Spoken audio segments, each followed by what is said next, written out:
கள்ளக்குறிச்சி பக்கம் ஒரு சின்ன கிராமம். வாழ்ந்து வந்தான் செந்தில். +2 முடிச்சவன். ஆனா வாழ்க்கையை ஸ்டார்ட் பண்ணவே இல்லை. காலை எழுந்தா டீ கடை, மதியம் ஃப்ரெண்ட்ஸ் கூட ஊர் சுத்துறது, இரவு எதுவா இருந்தாலும் நாளைக்கு பார்க்கலாம்னு தூக்கம். அப்பா தினமும் கூலிக்கு போவார், அம்மா வீடு வீடாக வேலை. ஆனா செந்தில், எனக்கு பெரிய வேலை தான் வேணும், சின்ன வேலை பண்ண மாட்டேன் ஆட்டிடியூட். ஒரு நாள் அப்பா வேலைக்கு போய் கீழே விழுந்து கால் ஃப்ராக்சர். வீட்டில வருமானம் 0. அந்த இரவு அம்மா மெதுவா கேட்டாங்க, நம்ம வீடு இப்ப யாரு பாத்துக்கணும்டா? அந்த ஒரு கேள்வி செந்திலுக்கு தலையில அடிச்ச மாதிரி இருந்துச்சு. அடுத்த நாள் காலை டீ கடைக்கு போனான். ஆனா இந்த தடவை டீ குடிக்கல. அண்ணே, வேலை ஏதாவது இருக்கா என்று கேட்டான். முதல்ல சிரிச்சாங்க. நீயா வேலை செய்ய போற ன்ட்டு.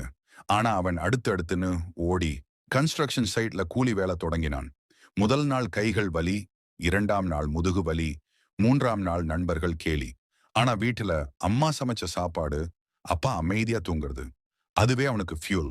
6 மாதம் கழிச்சு சேமிச்ச பணத்துல ஒரு செகண்ட் ஹேண்ட் பைக் வாங்கினான். டெலிவரி வேலை ஆரம்பிச்சான். 1 வருடம் கழிச்சு அதே கிராமத்துல செந்தில் டெலிவரி சர்வீஸ்னு போர்டு. இப்ப அவன்கிட்ட வேலைக்கு நிக்கிறவங்க, அவன் கூட டீ கடையில உட்கார்ந்திருந்தவங்க. ஒரு நாள் அந்த டீ கடை அண்ணன் கேட்டாரு, மச்சி எப்படிடா இப்படி சேஞ்ச் ஆயிட்டே? செந்தில் சிரிச்சு சொன்னா, வாயில பேசுற நாளைக்குன்னு ஒரு வார்த்தை தான் என் வாழ்க்கையை கெடுத்தது. கையால வேலை பண்ண ஆரம்பிச்ச நாளே என் வாழ்க்கை மாறுச்சு. சரியான வேலை கிடைக்கலன்னு வெயிட் பண்ணா வாழ்க்கை நிக்காது. கிடைக்கிற வேலை தொடங்கினாதான் வாழ்க்கை ஆரம்பிக்கும்.